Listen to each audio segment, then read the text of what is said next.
Good afternoon. I'd like to call the meeting of the August 20th, 2012 Traffic and Transportation Commission to order. Roll call. Commissioner Witcher. Here, sir. Commissioner Littlefield. Present. Commissioner Newton. Here, sir.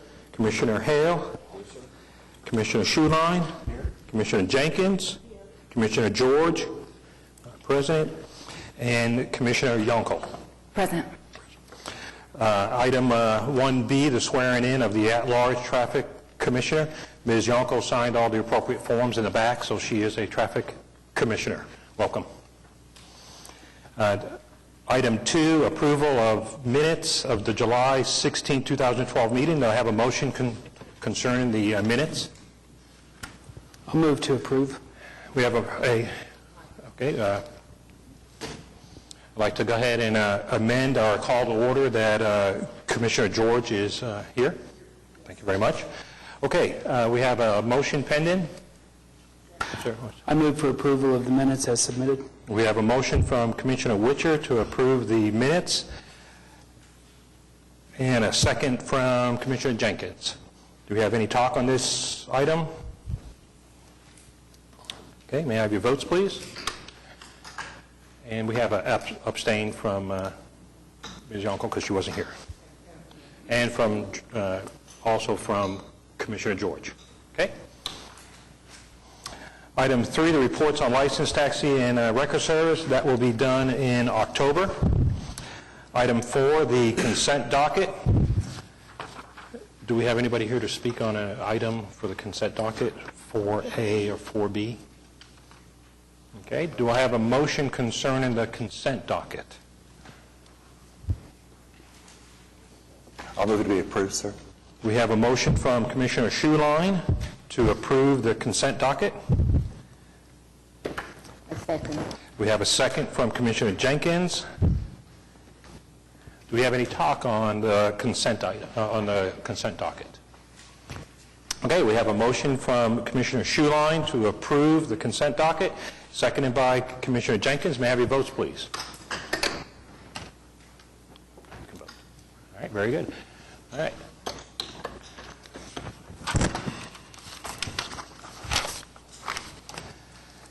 Item 5, items for individual consideration. Item 5A, Traffic Management Division and Municipal Counsel's Office.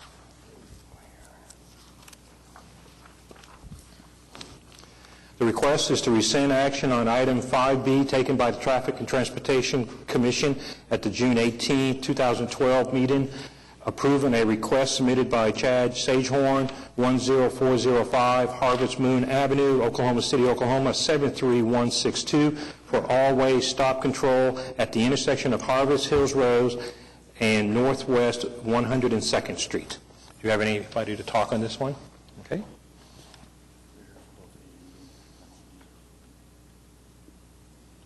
Okay, so we have two people to talk on item 5A. Steve Wolford, would you like to go ahead and come forward, please? And may I have your name and your address, please? Yes, the name is Steve Wolford, and the address is 10212 Harvest Hills Road, Oklahoma City. Yes, sir. And we're only talking about 5A right now, which is to rescind. Pardon me? We're only talking about item 5A, which is to rescind the action from last time. Right. From 2 months. Okay, as I mentioned in last month's meeting, the original petition that was submitted was incomplete and therefore invalid. And I think that the municipal counselor's office agreed with that. And so since the original petition was invalid, it never should have been referred to the commission for a vote. So based on that, I think it's logical that that vote be rescinded. Thank you. Thank you very much. And the next one, I believe is Hilda. Is that correct? Very good. If you could have your name and your address, please. I'm Hilda Sconzo. I lived at 8236 Northwest 99th Street. I've been there for over 30-some years. I'm just in support of rescinding that based on the same thing that Mr. Wolford said. here is a support. I'll talk more on the next one. Okay. All right, thank you very much. May I have the staff summary, please? All right. Well, this item originated from the items that were discussed under comments from citizens at the July 16th meeting. You can see that we have subsequently gone back, reviewed the items, and in recognition of the fact that we didn't have 100% coverage on the petition, we're bringing the item back to allow the commission to rescind its action taken on item 5B at the June 18th meeting, which will allow them to reconsider in item 5B for this meeting, a request made by the original applicant, Chad Sagehorn, to basically to maintain the signs in place. So at this point in time, we'd recommend that Commission rescind action on the original action taken on June 18th and reconsider the matter in 5B. Thank you very much. Do I have a motion concerning item 5A? I'll make a motion to rescind the original action from the June 18th meeting. So you want to approve item 5A? That's which is correct. to rescind. Okay, we have a motion from Commissioner Witcher to approve item 5A. Have a second? We have a second from Commissioner Hale. Okay, do we have any talk on this item? Okay, we have a motion from Commissioner Witcher to approve item 5A, which is to rescind that previous action, seconded by Commissioner Hale. May I have your votes, please?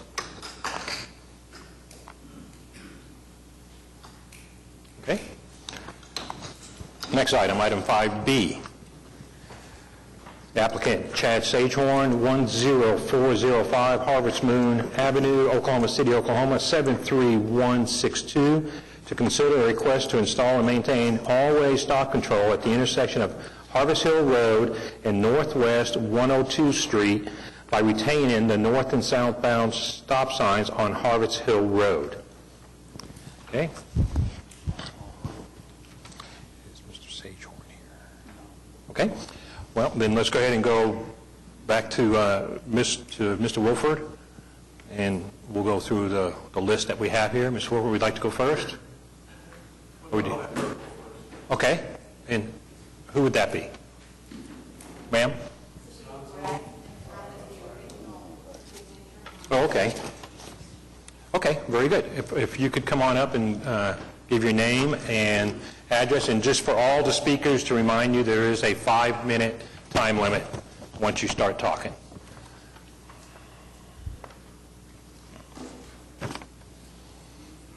If I run over my 5 minutes, can I ask one of the other people who was going to speak on this to give me their minutes? We'll see how it goes, ma'am. I've worked very hard. I can see that. Yeah. Perfect. Ma'am, just before you start, go ahead and take a breath. Oh, I've got to give you my name. Yeah, I was just going to say, go ahead and take a breath. You all set? Well, I... Go ahead and get yourself ready.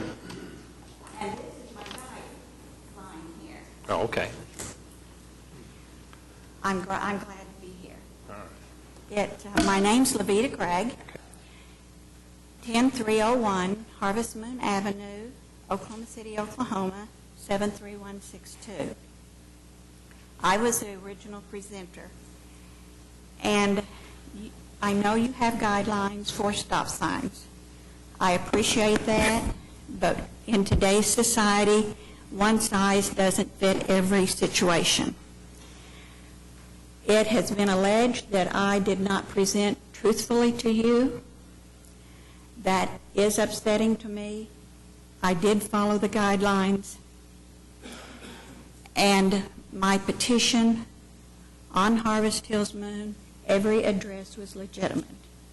There was none to be thrown out. If I have caused any confusion on any votes, I apologize. That was not my intent. I came here on a safety issue. That's why I'm back today. Before I passed the Harvest Hills petition, I called Miss Cherry because she and Mr. Chai had been very good to me. And I asked her about the 102nd Street petition because those signs had been there for years. And Miss Cherry said I only needed to worry about Harvest Hills Road because that was the flow of traffic that was going to be interrupted, not 102nd. So this issue had already been addressed by me. That's why it was only the Harvest Hills petition that was done. This is working magic, absolutely. When you get here, you know that this traffic's going to have to stop and you're going to have a turn. You don't have to wait here for a signal to signal however many minutes it takes, Sergeant Martin, or down here. You know that 1, 2, 3, and you're going to get to turn. This is, oh, I can't do that because of this. This is the stop sign in question. After you break your speed here, you still travel approximately 200 foot before you get enough bend in the road to have the park come into view and all of the cars parked along 104th and down Harvest Hills Road. This is Harvest Hills Road here too. Notice this is a dead end. This is a huge drainage ditch, and this is a dead end. People come to our park because we have a unique park. We have very great playground equipment, a basketball goal with cement court, covered picnic area, shaded picnic area, splash pool, walking trail, a baseball area with a backstop, football area, soccer area. That's why people come to our park. It's a compliment to Oklahoma City Park Department. The green is about, on my maps, that I divided it down there, and that would be the park area. The pink area, notice that 510? We have 510 Oklahoma City citizens there, Monday through Friday.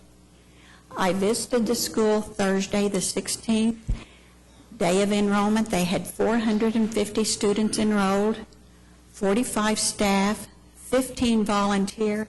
That equals 510 people. They run 2 yellow school buses that come in here. This is a parking area.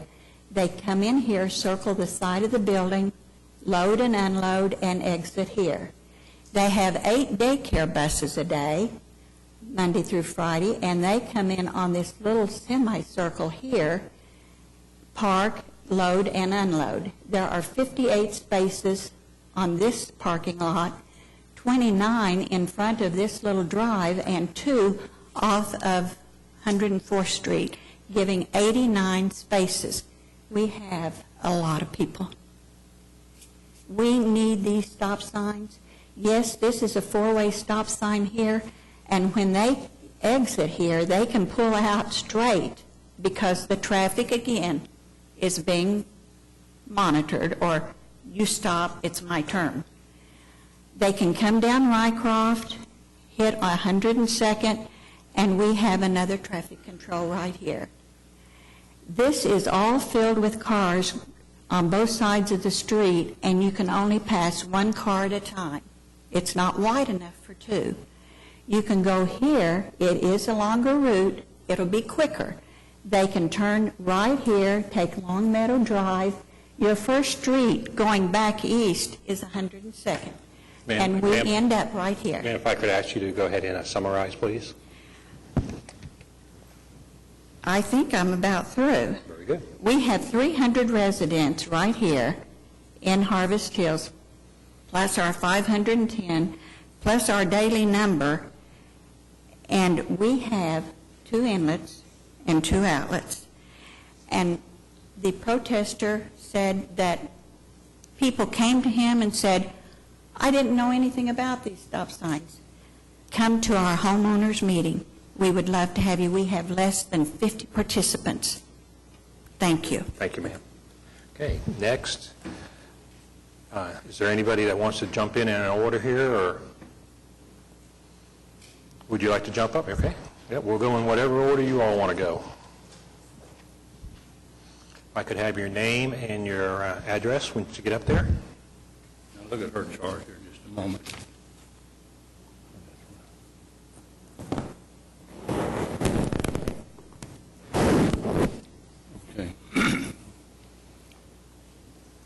comment or two. I left Oklahoma City in 1974 and made all my money in Texas. I wanted to retire, come back here, and 2 or 3 times coming back here to look for a home, we'd always come to Harvest Hills. Sir, if I could have your It's a name. nice, quiet place. Sir? Serene. Sir, if I could have your name and your address, please. Oh, Thank you. Charles Sheets, 8221 Northwest 102nd Street. I'm right here on the northeast corner of the questioned area, right there. Thank you. When we came back here and bought our house, I didn't realize that until about 2 or 3 months that I had bought a full point view of a racetrack. Heavy traffic, speeding, up and down this street right here. Since they put in the stop signs over here on Council Road through here, 104th Street and this down here, this traffic has almost doubled. There's a deputy sheriff lives over close to me, and I think he has checked the speed. He agrees with me. I've seen cars come down through there, I know 55, 60 miles an hour, because I sat up here and followed some of them. They have run across my driveway. They have, the concrete brick mailboxes were enclosed on there. They have knocked down 4 different mailboxes in there, knocked down 2 trees 6 to 8 inches diameter, and right around here they've knocked down posts to this park. Since then, in the last few years, there's been a water park there, and the parking goes from this corner come around past the schoolhouse there. Kids come there. There's kids all the time. Kids play basketball. They run up and down through here. Oh. I would like to thank you all, the commissioners, for allowing me to speak today. I want to thank you for your voting to place a stop sign to this area in question. You took a great, bold step by placing that sign. You have probably saved, whether you know or not, probably some kids' lives or senior adults, and I'm one of them, 79 years old. These kids will come off here, play basketball on here, down the street, 6 and 8 at a time. I have come up on them, tooted my horn before I got there and pulled in the opposite lane. You know how kids are, sometimes they won't. I've been out here in this yard, and adults come down speeding, I do that to them, and they'd wave at them. I didn't realize so many Oklahomans had all their fingers cut off on one hand except one. But I'll tell you, this needs to be taken care of and that sign kept. I would say since the new signs have been put up, the traffic has decreased 40 to 50% down through here. I spend a lot of time in my yard fooling around because I'm retired, and 40 to 50%, and also the speeding is way down. You can tell it. I've seen people in cars that every morning would go by just speeding. Now they come up there and stop. I know that's not going to cure it all.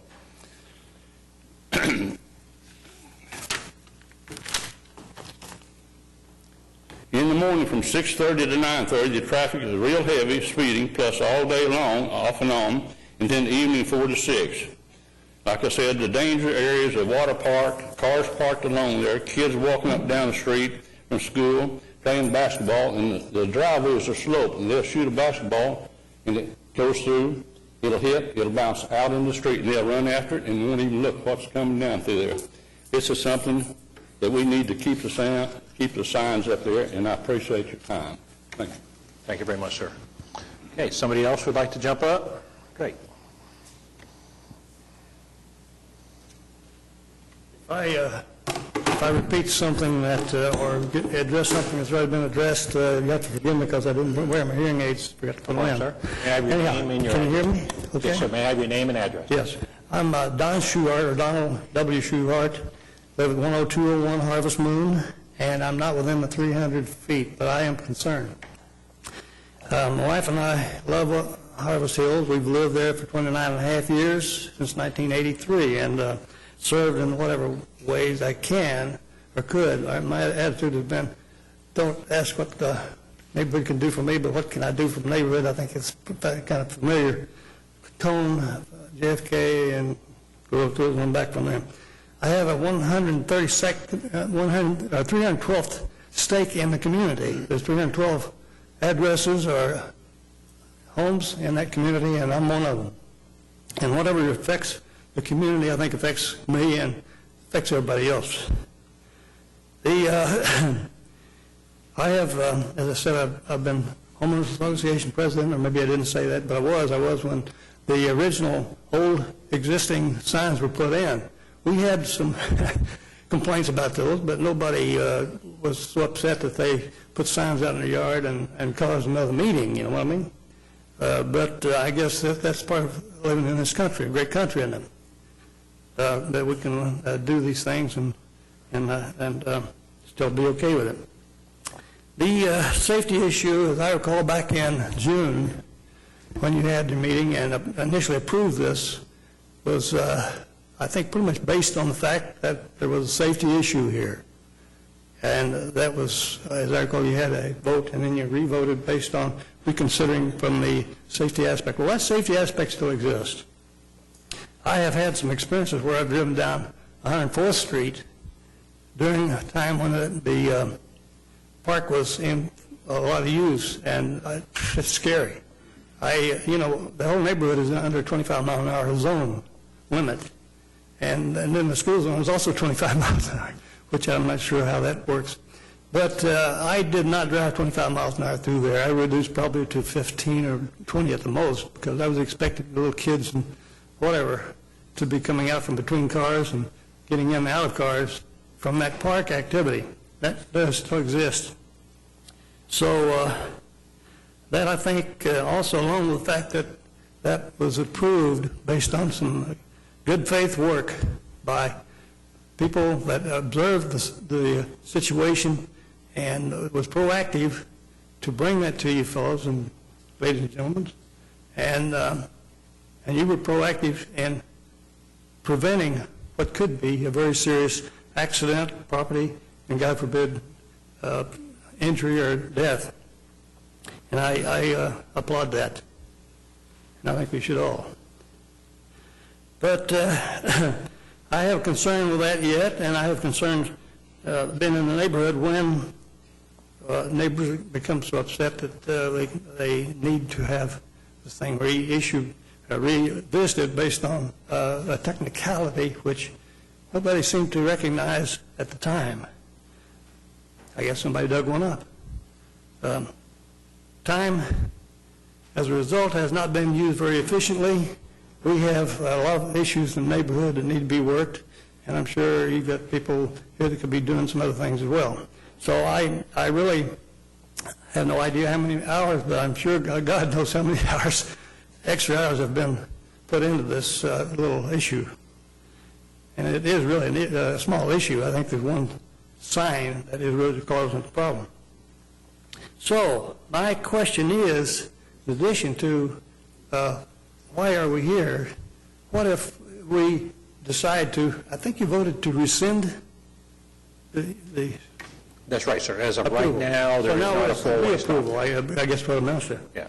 So if we fail to reapprove this after having admitted and recognized the safety issues there, and somebody gets hurt or major property damage or somebody gets killed, God forbid, who is responsible for that?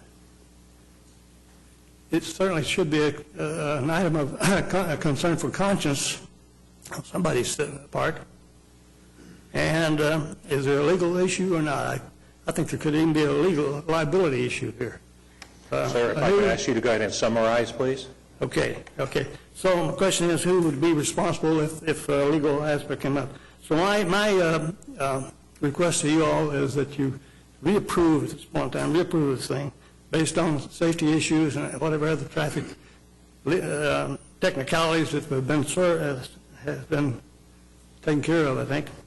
And I guess Olivia, I think, stated how many, or you know how many people have okayed that within the 300. So I would hope that we could go ahead and get this thing reapproved. All right, thank you for your time, sir. Okay, there's 4 more. Anybody else want to step up before I call some names? You want to go last, or you want to go next? Ma'am, you want to go?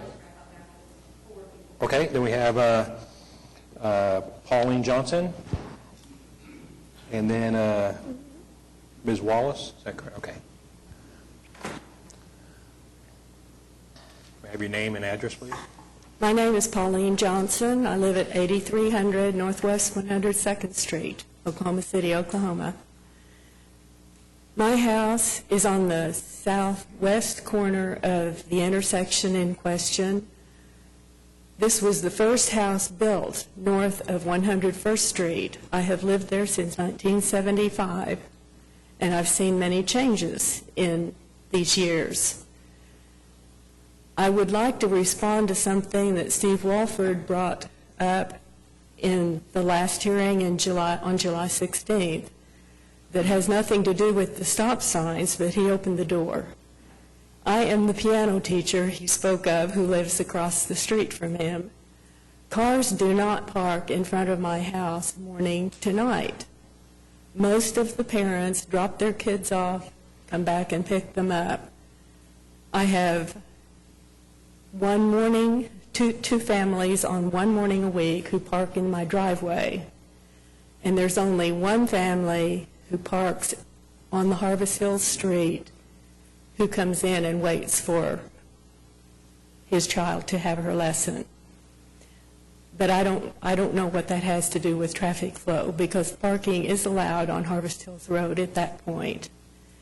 But speaking to the stop signs, there are many cars, many kids, many adults who are walking and driving that street. Unfortunately, drivers don't always obey traffic signs limiting speed, and I have seen cars speeding up and down that street. I was behind a boy on a bicycle one afternoon on Harvest Hills Road, almost to 100th Street, and I had slowed way down below the 25-mile speed limit because I didn't know what he would do. Without looking back, he suddenly turned right in front of my car. I swerved and slammed on the brakes and missed him by inches, and he just looked back like, oh, there's a car there. If I had been going any faster, there could have been a very tragic outcome.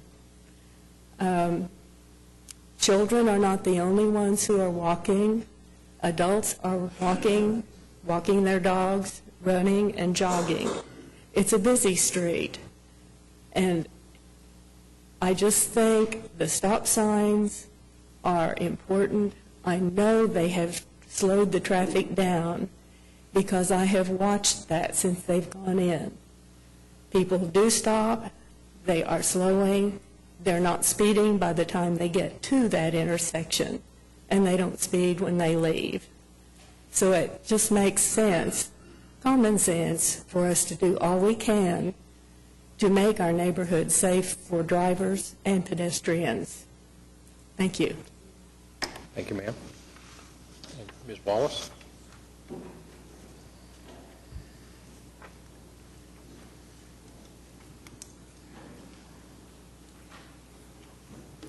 My name is Glenna Wallace. I live at 10304 Harvest Moon Avenue. My question is, it is my understanding that residents or property owners are the only ones that have to sign this petition within 300 feet, and we did the requirement.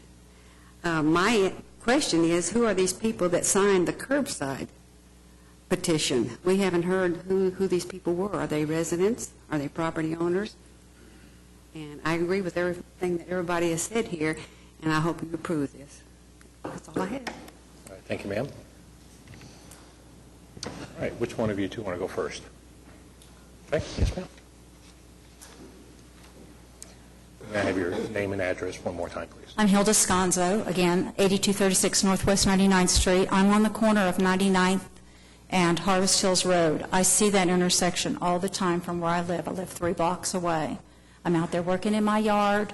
I do not think the stop sign works, but these people are closer to it. So I still I've seen people run the stop signs. I'm not sure that's the answer to slowing it down. It could be getting a policeman in there and monitoring the traffic and giving some tickets out.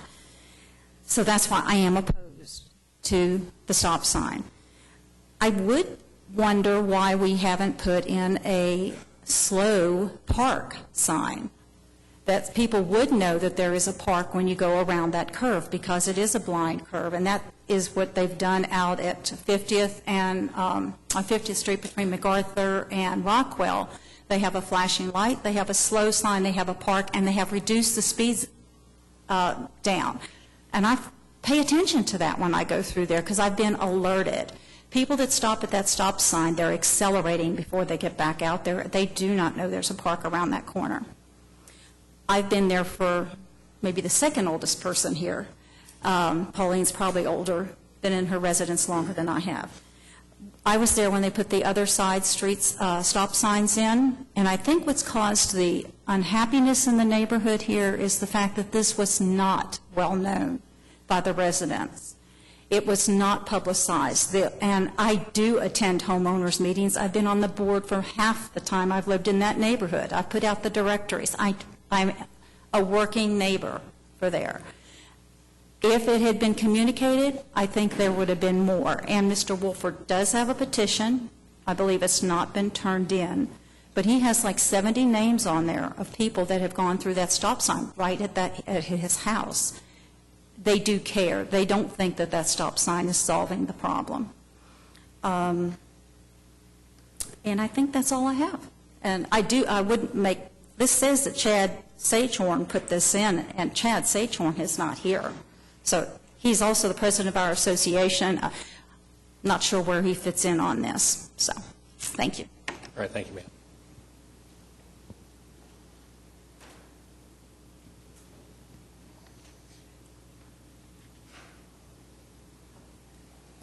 My name is Steve Wolford. The address is 10212 Harvest Hills Road, Oklahoma City, 73162. These are the facts regarding this request. Fact number one, the report prepared by the Traffic Management Division recommended the request for always stop control not be approved.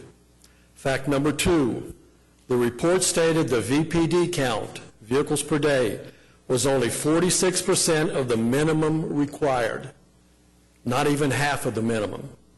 Fact number three, the report also stated the 85 percentile speed was 28 miles per hour. This indicates there is no speeding problem at this intersection. Fact number four, the city staff report also stated no collisions reported in the past 3 years. I have lived at that intersection for over 25 years, and there have not been any collisions during that time. Fact number five, the website for the Traffic Commission has two forms which can be downloaded.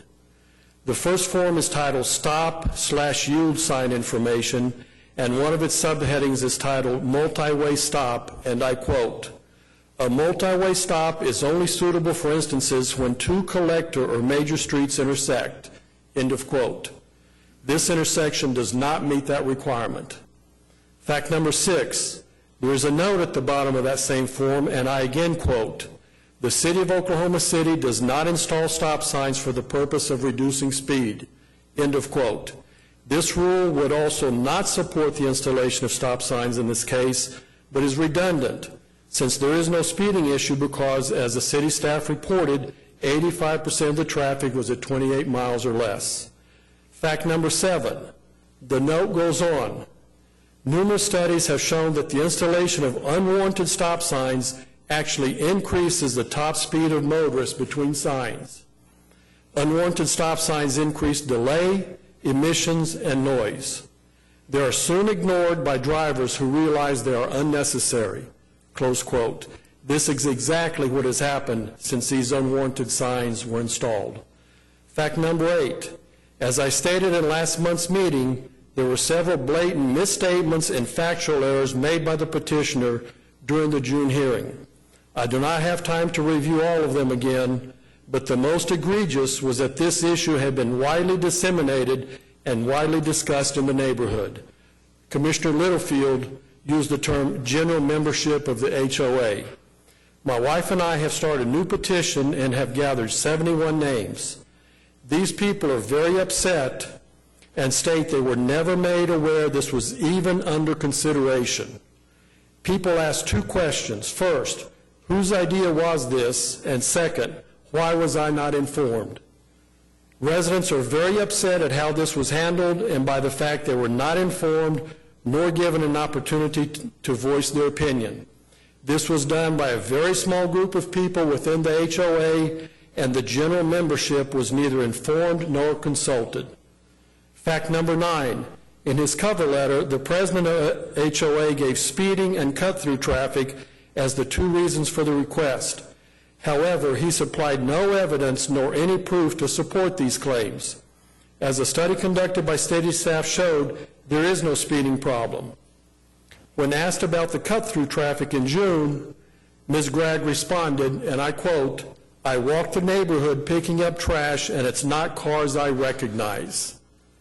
I think traffic management engineers have a different definition of cut-through traffic, but even using Ms. Gregg's definition, even then, total VPD count still only comes to 46% of the minimum requirement.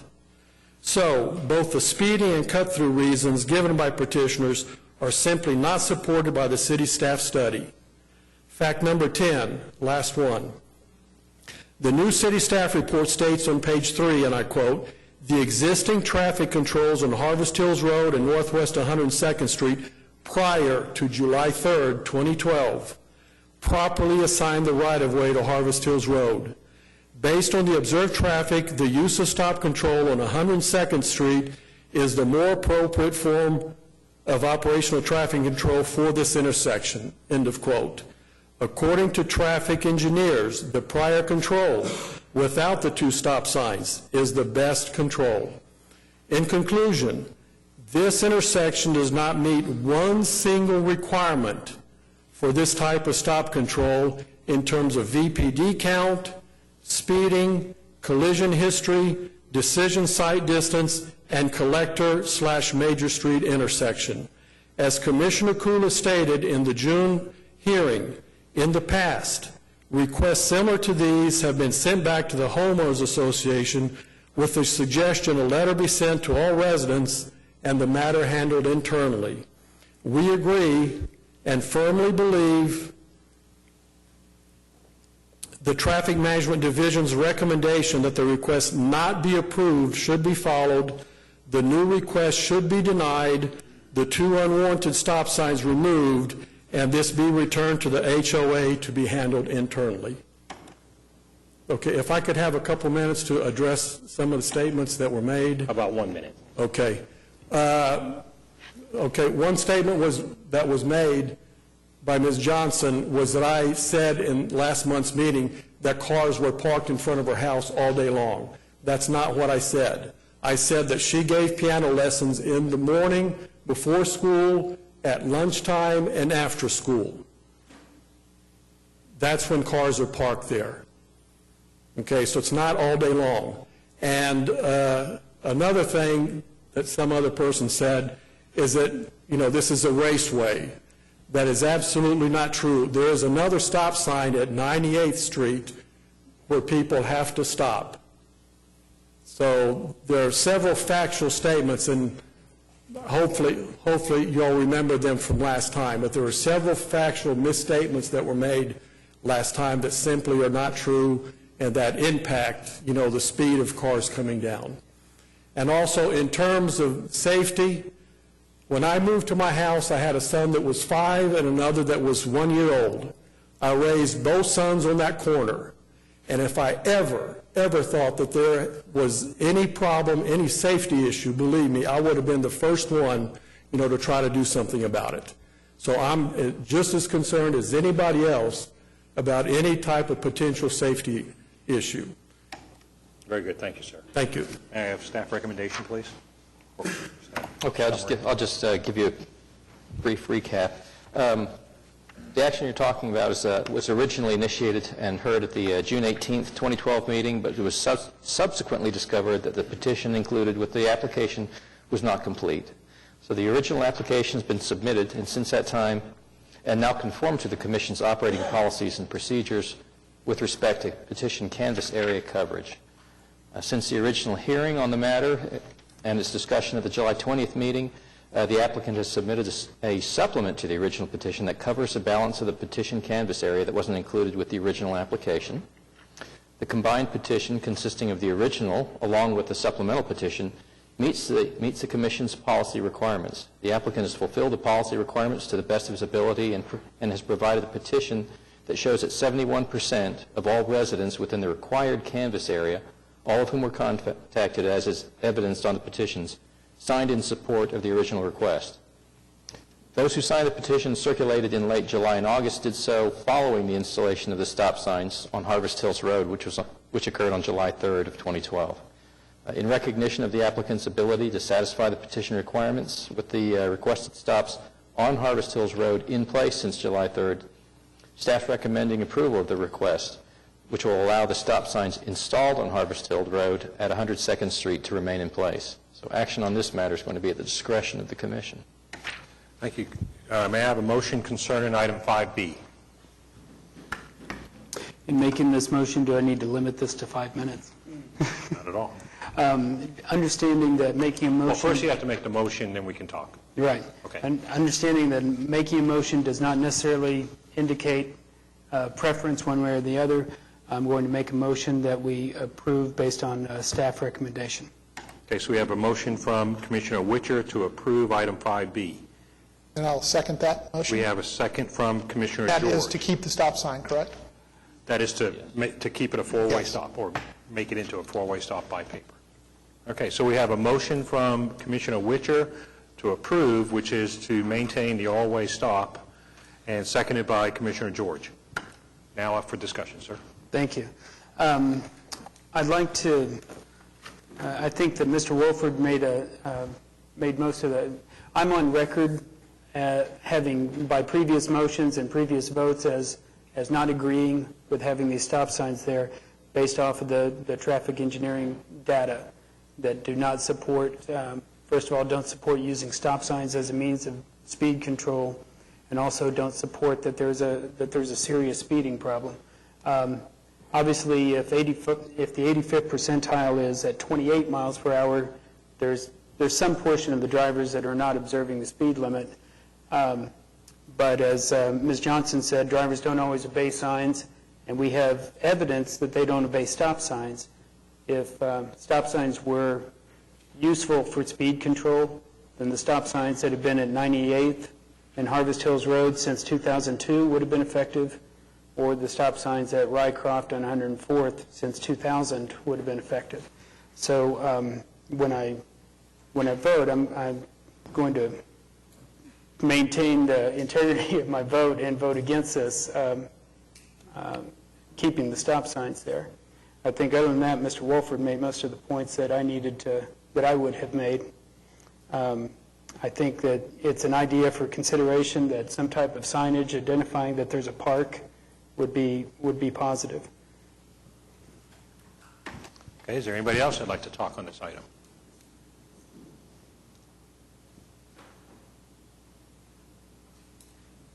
George, you're close. Kevin, there's one more thing. That in discussion with neighbors, I think that there are some folks who are definitely against the stop signs. There's some folks who are definitely in favor of the stop signs. But I think all in all, this is a whole lot of fuss over a couple of stop signs. And so I don't think that we are doing something that greatly impacts the neighborhood one way or another. We don't have the warrants to call for the stop signs, but it's not going to make me late for church every Sunday if we keep the stop signs. So I don't think that it's the end of the world. Okay. Sure, George. I just, with the fact that it's been up for a while now, it's working in their minds, that people that are for it. The fact that 71% have signed for it, and a portion of that has signed in favor of it after it's been up, kind of shows me that it needs to stay. So, I would definitely vote yes. Okay, anybody else want to talk? Sir? From my point of view, it's about a condition. And the condition is when you enter north off of Northwest Expressway onto Harvest Hills Road, you're on a wide road with no parking anytime on both sides of that road. And, excuse me. Please step up and correct me. The entire breadth? Please come forward. It's restricted to one side, both sides in some places. It's in certain areas down at the entrances that it's only... Okay, ma'am. Okay, hold on 1 second, ma'am. If you wait and you come on up to the mic, please state your name and address again. Hilda Sconzo, 8236 Northwest 99th Street. I'm right on there. I'm right by 98th Street is a stop sign there coming in off of Northwest Highway. Where the entrance markers are Right. located. Those duplexes up above that can only park on one side of the highway, but once you get into the neighborhood, it's parking both sides of the road until you get further down to the school and around the corner and back out the other onto Council. Then it's back to one side parking up until maybe 6 o'clock or something in some cases. Maybe all the time, but there's parking signs that say no parking on this side of the road that in those places. Ma'am, So- can you show that on the map? Okay. This is the school. So here is, over here are duplexes, that they've got those one side of the streets, and I'm up down here, and I live right here. This is where the stop sign is. These duplexes are one side. So Okay. all this area through the neighborhood, you can park on both sides of the street. Is that not right? I think. I believe generally what Hilda's Not saying all. is correct. You can park on the west side of Harvest Hills Road from the bend From the band up to about 98th Street. Oh, yeah, from here, this is duplexes, this is a car lot over in this area, and you can park on the opposite side, not in front of those duplexes. I'm talking about headed northbound off of Northwest Expressway. Okay, right here. When you come in there, and then There's a stop sign. there's some business, a little bit of business there. Right. And then there's an entrance marker. Right. And from that entrance marker to a 122nd, I'm certain I noticed today that there's no parking anytime on the east side. On the Right. east side, maybe. Okay? Right, And- on one side. And I saw the back sides of signs on the west side. Am I incorrect? You can park You can park there? I think you can park, yeah. It's, the reason they put that one is because the people here in these duplexes were parking on the main thoroughfare on both sides, and traffic couldn't flow out, so they restricted it to one side of the road. Well, But through here, I didn't research it, but I live there and travel that road all the time, and you could park on that. It both it sides. seems to me in the first application, there was a description that there was no parking anytime at certain points along that. Just before you enter the housing area. Okay. But in the housing area, Regardless, what I still see is I see a wider, more unobstructive form of a residential road that travels from approximately the entrance markers to where the proposed four-way stop is. And headed north from 122nd, I see very different conditions where a road curves, we have a park and we have a school, and another four-way stop. And that's just a comment. And it is down here in this park area. They were absolutely correct. It's very congested right there. But again, I'm thinking, other than a stop sign, that stop sign doesn't stop that congestion. Right. And those people coming back going south don't even see it. They don't even get to the stop sign. So that stop sign isn't doing any good. It has to be a parking thing. Can I say one other thing other than that? You're talking, and you're getting really close to voting here, I can tell, but there is, I believe, 14 names on that original petition, 14 names, and there's 321 houses right, because of in there. because of the district. And that's a lot of traffic from homeowners that are coming in, and I know Mr. Wolford hasn't turned his in. He didn't expect this to be on the agenda today, but he has 70 names of people that, and they are residents, that have signed that are traveling, that going to the school or going out council or picking up kids or something. We travel that road all the time. I walk that neighborhood all the time, dark, daylight hours, early morning, late at night. Okay, ma'am, I don't thank you very have a much. All right, thank you very much. Okay. Are you all... What I was trying to articulate was, given all of the statistics, we're supporting or not supporting this thing, having visited the site twice, I see within one neighborhood two different conditions. And I see the point at 122nd Street and Harvest, Moon, Hills, the change, where it changes from one attitude to a different attitude. And I believe that's all I was going to say. Okay, thank you very much. Ma'am? May I ask a question of Ms. Sconzo and Mr. Walford? I appreciate the manner in which you've presented the facts and the information you've brought. What I don't feel like I have a good grasp on is what is your personal hardship with the stop signs that's there, especially, Mr. Walford, you live right on top of them. Can you just educate us on what your hardship is with them? Okay, so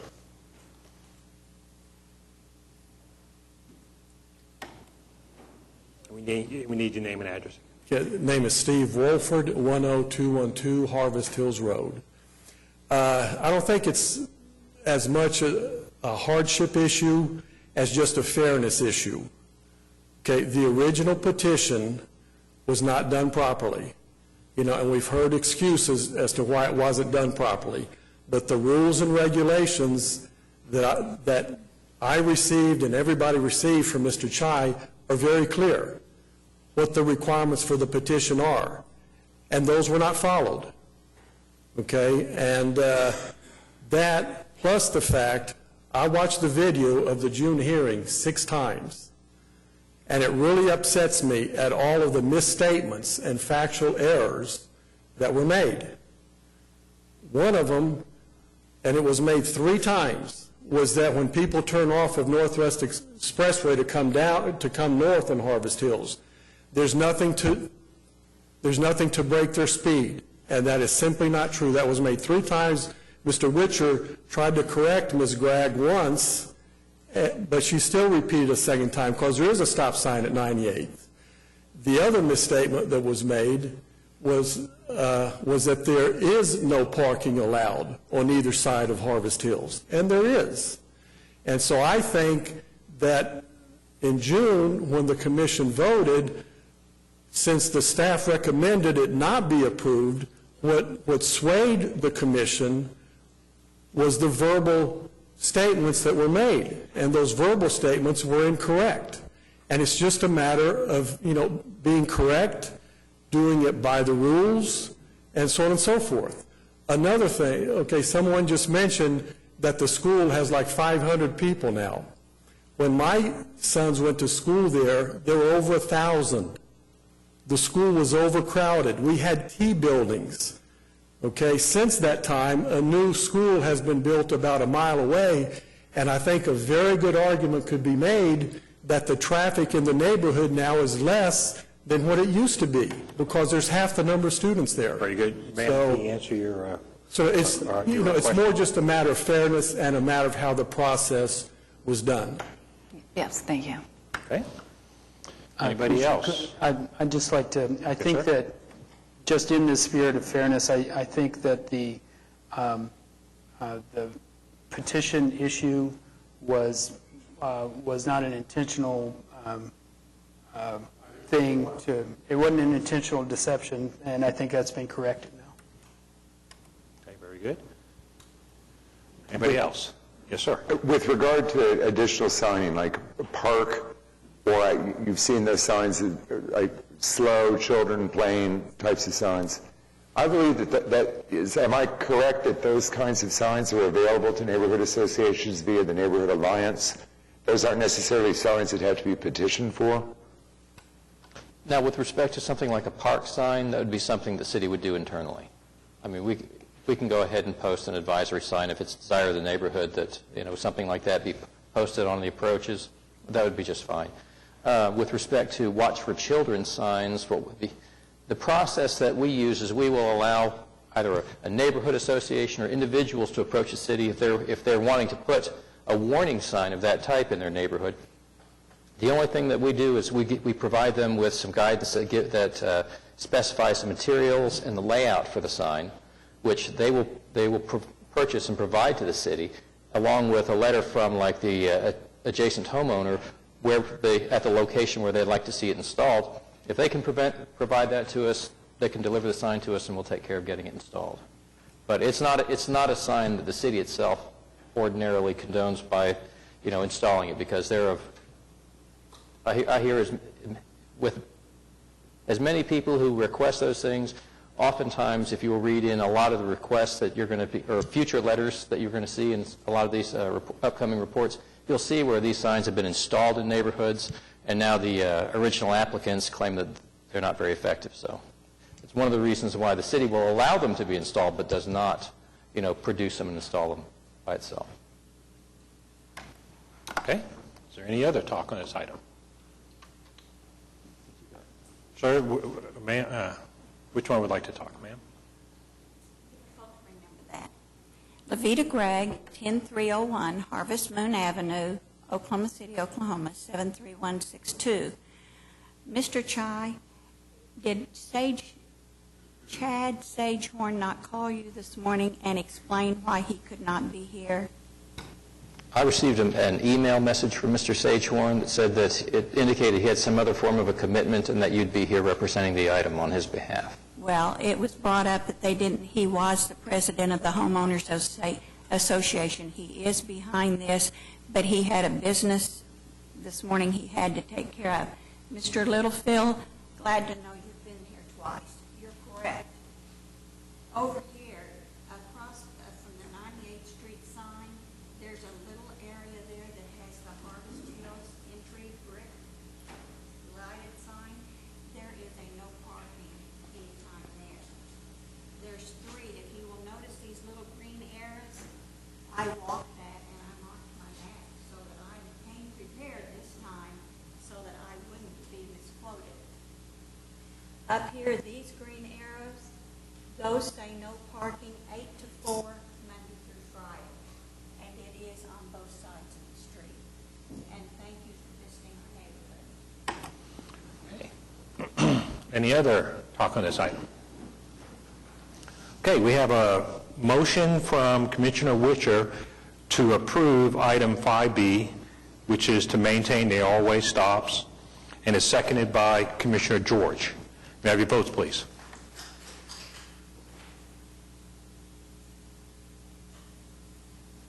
Item is approved.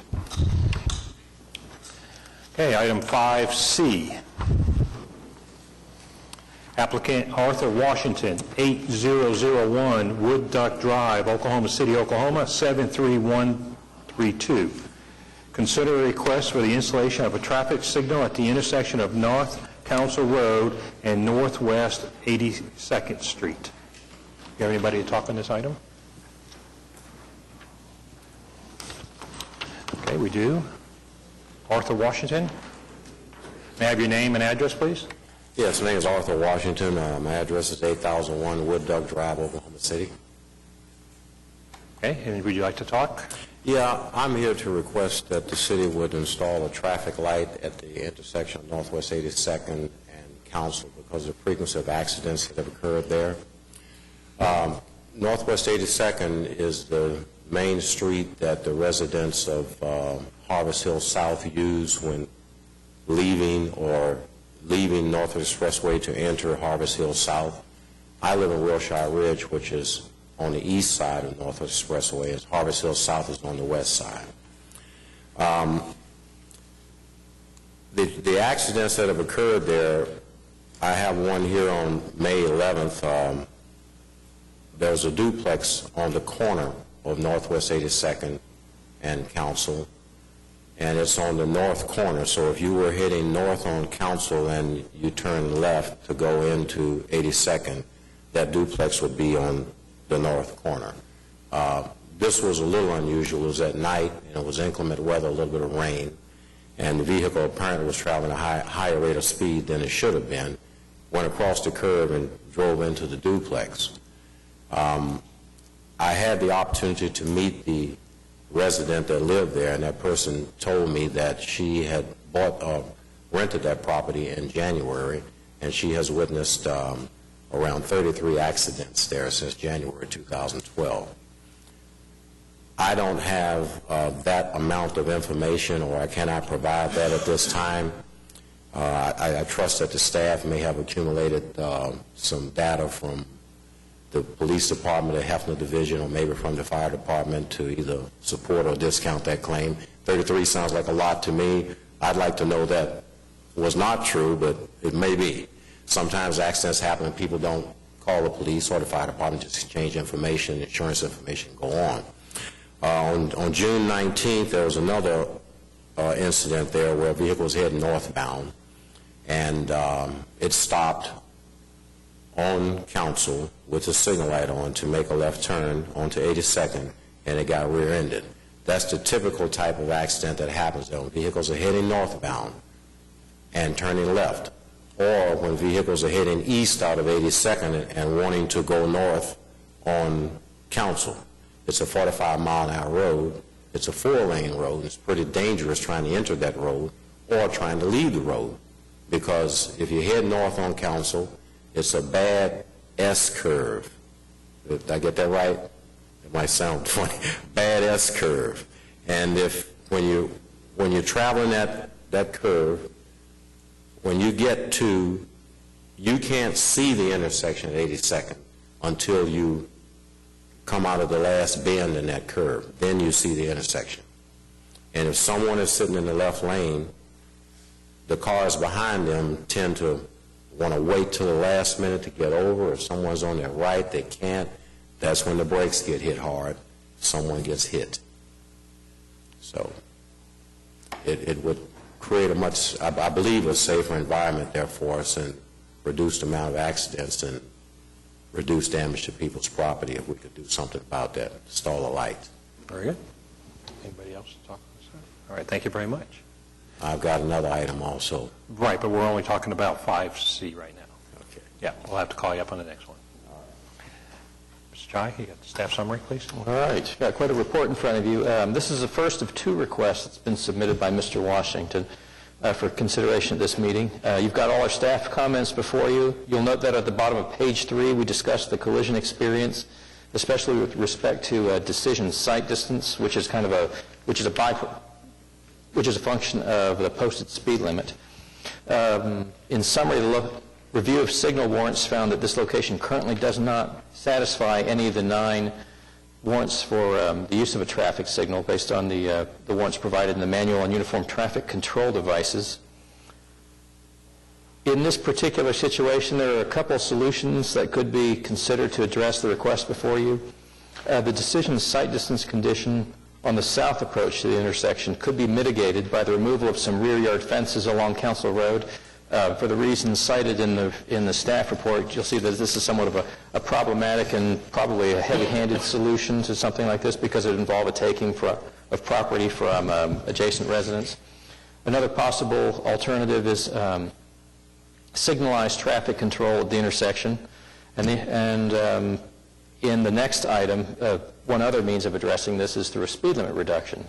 In the following case, he's got a request in to look at reducing the speed limit from 45 down to 35 on Council Road. The collision experience that we've seen at this particular intersection does not seem to indicate that there's even though the required decision sight distance isn't quite met, it's at 45 miles an hour, you're supposed to have 620 feet of unimpeded and continuous decision sight distance looking either direction from the intersection. And that would be the same for vehicles that are on Council Road as they're approaching the intersection as well. As a result of the curvature on Council Road south of this intersection and the presence of the fence, we lose about 53 feet. So it falls about 53 feet short of decision sight distance requirements. So if you wanted to address a situation like that, you've got potential for looking at a speed limit reduction.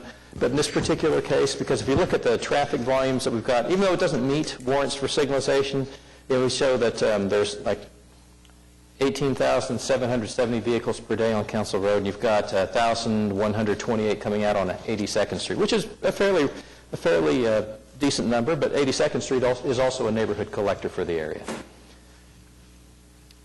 We're not kind of jumping ahead.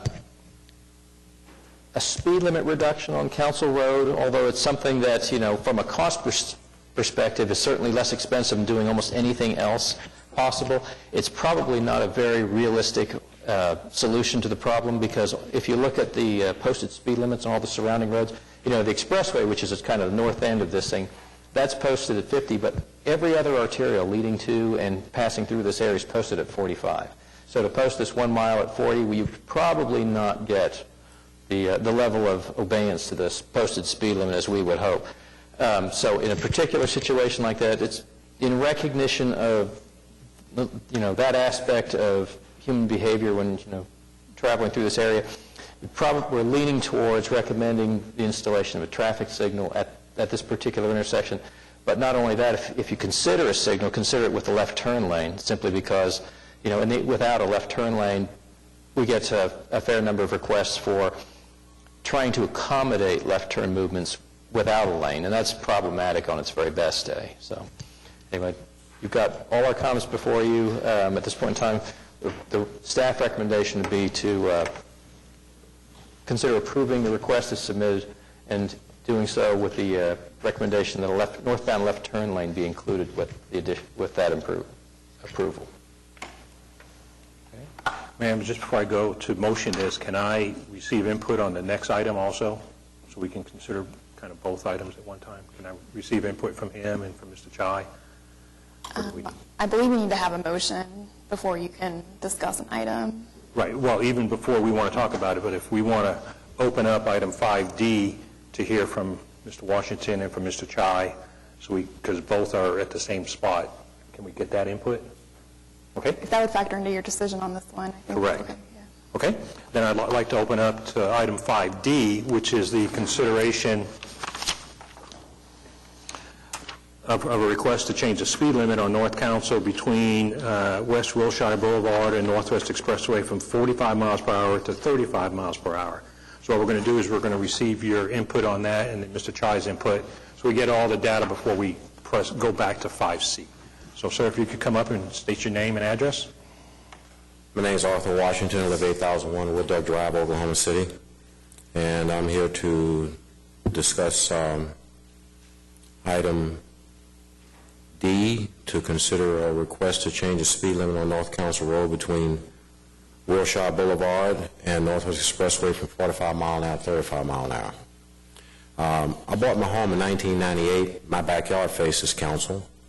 And there's been a lot of speeding, and there have been numerous accidents. I requested the city in the year 2000 to install a guardrail there, because vehicles there was no guardrail at that time, and vehicles were coming across the curb and running into our backyards. I don't want to go back too far here, but in 1999, the home on the north side of me was hit. I still feel very lucky that my home has not been damaged. And it's all related to the speed of vehicles and the way the road is, the curvature of the road. The guardrail has helped tremendously. In June, there was another incident where a vehicle actually compromised the guardrail, ran up the slope of the guardrail at the very beginning of it, catapulted off of it upside down into the yard on the south side of me, and did some damage there, went into the backyard. I contacted the city traffic management division, and that problem, I believe, has been taken care of, because the guardrail was repaired. It had several areas where it had been impacted, and it was repaired, signage was replaced, and the guardrail was extended from the middle of the block to the intersection of Wilshire and Council, which would stop cars from getting on the guardrail right where the road went bad. So we took care of that problem. And the neighborhood feels safer, kids play in the backyard, things like that. The other thing is the speed limit. I know that most four-lane roads in Oklahoma, they run about 45 miles an hour. The odd thing about this is that if you're heading north on Council, once you come out of Bethany, which is at Northwest 50th Street and Council intersection, you're at Wiley Post Airport. And it appears to me that these speed limits have not been reviewed in maybe a decade or two. There's a whole lot more development, commercial and residential, once you go north of Northwest 50th. The speed limit in that area and south of that, all the way down to Reno, is 40 miles per hour. There was no river bend, no meadows, and all that commercial development up in the 8600 block and all of Council. None of that was there, I don't believe, when these 45 mile an hour speed limits were set. I didn't come to Oklahoma until 1996, but for example, you leave Bethany at 40 mile an hour, you go into northwest Oklahoma City there in the area I live, and you hit 45 mile an hour, and you're 45 mile an hour all the way to Northwest Expressway. And it's a whole lot more congestion and traffic there, and that has increased over the years dramatically. Another example is if you just go east over to Rockwell, you're running 40 mile an hour till you get to Wilshire. And once you leave Wilshire, there's a sign right there that says 45 mile an hour to take you right to Northwest Expressway. A whole lot more development has taken place there. And I know 35 is kind of slow. The stoplight issue, if that's something that's going to be done, a turn-in lane possibly, left-hand lane, a speed limit reduction would complement those improvements because of the nature of that road, because it's so curved and it's such a main artery and there's a lot of traffic on it.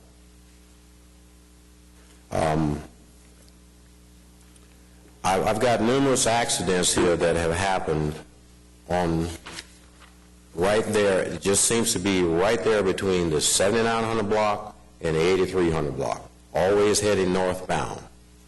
And the only thing I can come up with is the speed and the curvature of the road. Okay. Is that it, sir? That's about all I've got on that right now. Okay, very good. Thank you. Can I have staff input on this, please? Okay. Well, I think the only thing I really want to touch on in relation to the second request from Mr. Washington is the only thing that lended itself towards considering a traffic signal at 82nd and Council Road was a posted speed limit. If the speed limit's reduced to anything less than 45 miles an hour, then at Northwest 82nd Street, we more than meet the decision site distance criteria that the city's got. In which case, that would eliminate, really from consideration, adding a traffic signal at that particular intersection. So it's kind of you can either do one or you can do the other, but to do both is, I don't know, there's not justification to do both, to take on both items. I mean, it's not to say that it's an absolute wrong to do it, but, you know, the prevailing speed on that road is the 85th percentile speed is running 45 miles an hour, which is very consistent. With respect to other development in the area, when you leave Bethany and you're up beside Wiley Post, you know, the area has got very limited access. You know, as you first head north from 50th Street, you've got the airport on one side. It might have a couple, one or two service driveways. On the left side, there are maybe just a handful of residential streets because it's very limited access through there. And this entire corridor, up until the time you start getting closer to about, probably say like north of 83rd Street as you head on your way in towards Northwest Expressway, at that point in time, you start seeing probably more commercial activity. Now, there's some at the northwest corner at Wilshire and Council Road, but the bulk of it is as you get closer towards the Northwest Expressway. So really, in this particular area, with it being with access points being relatively sparse, the running speed of 45 miles an hour, especially with the guardrail improvements that have been put up, it's not an inappropriate speed. And County Line Road is Council Road is one of those arterial roads that's got white-way lighting on it for its full length. So it's one of those white-way lighting. We've got a street lighting system that's pretty much consistent all the way through. A lot of arterial roads will have just like lighting at intersections, but this one's got a uniform lighting system all the way from the expressway south down to 50th Street. Okay, and so your recommendations or summary? Well, in this particular case, if a speed limit reduction is considered, then like I said, it kind of removes the only mitigating circumstance for considering a traffic signal. So it's a function of, visiting with, trying to get a sense of what's desired from the area in the way of traffic controls. But like I said, if you reduce the speed limit, then you've got very little to justify consideration of any sort of intersection improvements at 82nd Street. Okay, thank you very much.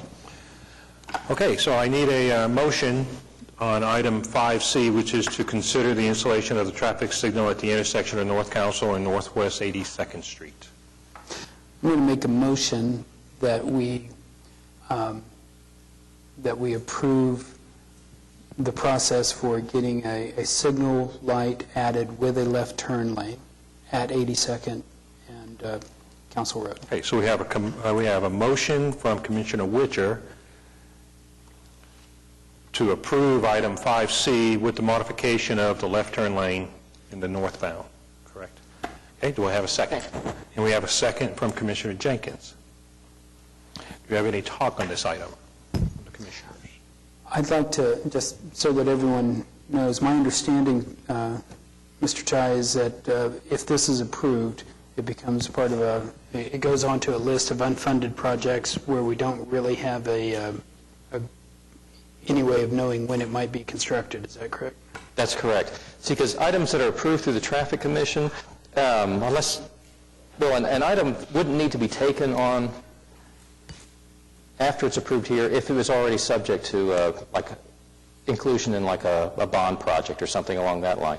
But intersection improvements here with like a traffic signal and with widening, it's not on any of the city's bond programs for improvements at this point in time. It's not to say that there can't be money surplus from other projects as they're completed that could be used, from bond projects that could be used to pay for this, or there could be, other funding that becomes available that might be able to be used towards this, but there's not like a set-aside pool of money to fund, major construction projects like this that, brought in from citizens and then approved through the commission process. Those will just go on to the Public Works, plate for funding at some future time when monies become available. We'll have it added to, it'll be made known to them. They'll have it on a list someplace. So if there's ever a call for projects because funding's available, then it'll be part of that list that they can look at that time. The other thing that I wanted to ask about or make sure that I'm clear on is if this was approved and installed, we would have, besides the signal lights at Northwest Expressway and at Wilshire, we'd have 3 signal lights in this roughly a mile stretch. According to the staff report, that doesn't give you any concern that we'll be obstructing traffic because they can become part of a coordinated signaling system? Right. Well, the city's embarking on an ITS, an Intelligent Transportation System project, whereby we're replacing all our traffic signal controllers and coordinating them. We've got like a master system that's here downtown, and what it does is it coordinates the operations of the individual signals.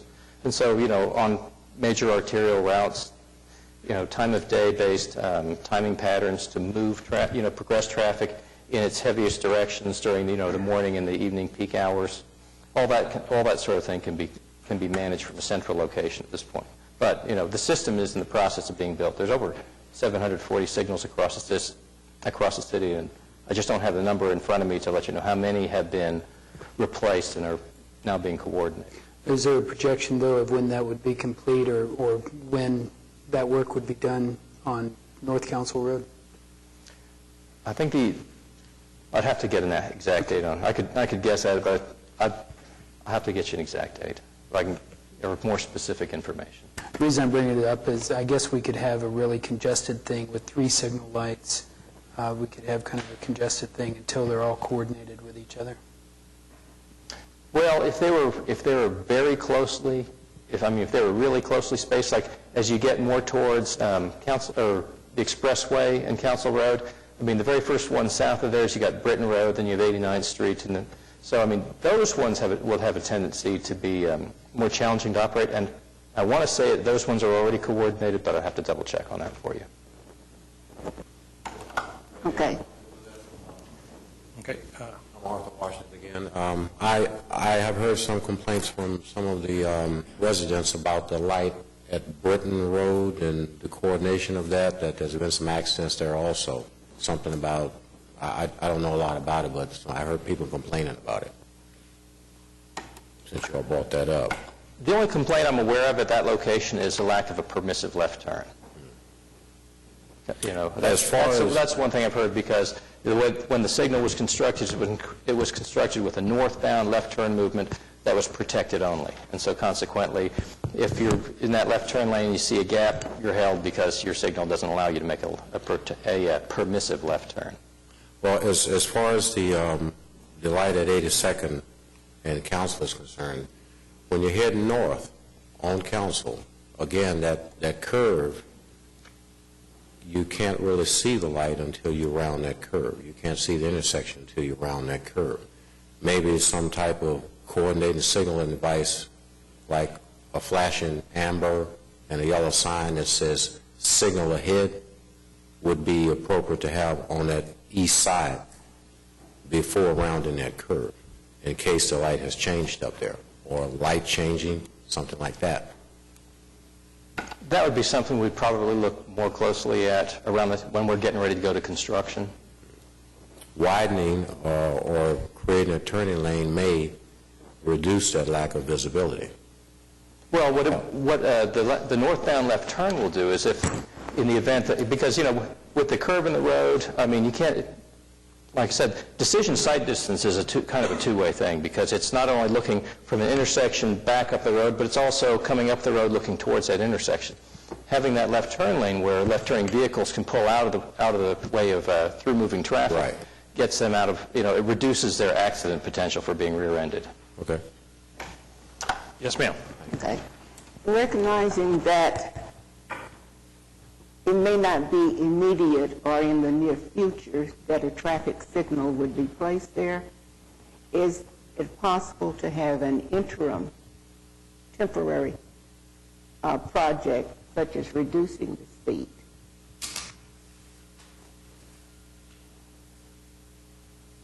Well, speed limit reductions are a function of the of hearing through this commission body. So it'd be a function of you know, bringing something back in the future to have that item re-reviewed. So I'm not sure. You know, we haven't done that to my knowledge. So the way it would... Salazar, has something like that been done in the past where speed limit has been temporarily reduced? So we would... Well, my concern was if we don't have any expected date when a traffic signal will be placed, what do we do in the interim period? Does it mean that nothing happens?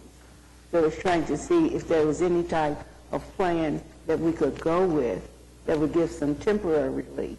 Well, maybe just at least a yellow sign that shows a left entrance and maybe a recommended caution 40-mile-an-hour speed. That's a possibility. I mean, on a temporary interim basis, that would be all right. Of course, you know, the one thing that we do have in our favor is the fact that there haven't been any collisions from people coming out from 82nd with people who are headed north, which is a direction from which, you know, sight distance is limited. But, you know, probably a good interim addition would be like a warning sign. Well, you know, as you're getting ready to go out that curve and you're heading towards that intersection, just as you go through that curve, put a sign there that shows a entry from the left with a recommended caution speed of 40, which is not enforceable, but it reminds people, hey, coming out of this curve, there's something going on. Would that something that be a little interim until we, something like that? It's always possible. Yeah, a warning sign like that doesn't need to go through the commission. That's something that we can handle administratively, yeah. And I'm sure that this question would be difficult to answer, but is there an average wait time for a stoplight installation? 2 years, 1 year, 3 years? We have not tracked times from initial request to installation. So it would depend on the funding source. In other words, it can vary, right? Yeah, it just varies. I was about to say, because if the funding source, if it gets added to a list and then it becomes part of like a general obligation bond project, let's just say. Well, under the 2007 bond program, there's like 10 years for sale dates. So even if you get, say like you came to the commission in 2006 and you made a request for intersection improvements at some location, and then it was voted on and approved in the 2007 GO bond, that bond could be sold anywhere from, you know, for the next decade. So it's hard to say. It's really hard to say. It's a function of basically almost of the financial fitness of the city. If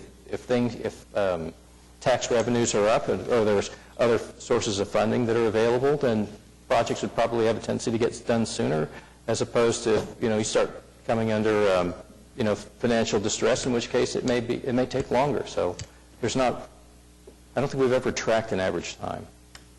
Okay, so you had one more comment? You raised your hand. Yeah. You know, human behavior, either it's one way or the other. You can get away with it or you can't. 45-mile-an-hour speed limit, People target just under 55. It's 40 miles an hour out of Bethany. Could we find a happy medium, 40 miles an hour all the way to Northwest Expressway? Let the police officers do their job. We don't want to undermine their efforts to keep our streets safe by citing people who are violating the operation of motor vehicles. Okay, anybody else have any talk on this item? Okay, we have a motion from Commissioner Witcher to approve the installation of traffic signal at the intersection of North Council Road and Northwest 82nd with the modification of adding a left turn lane northbound, and is seconded by Commissioner Jenkins. Have your votes, please. Okay, item approved.